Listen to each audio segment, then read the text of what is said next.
Yeah, so now we've got all the parts cut for the potbelly stove.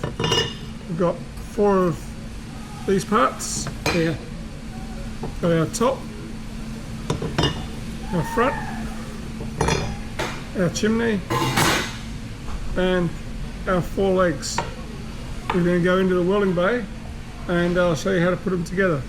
Because the trick to putting this together is starting with our base. Put our base down.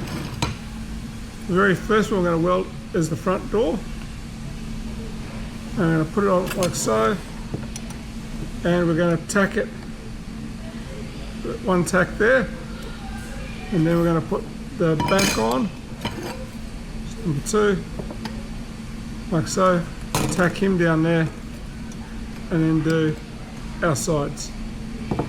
So, we also need to make sure we have 2 of these little ones cut the same height as the side of our project. So that determines the length of those. They're going to be for our hinge. Alright, let's go to the welding bay and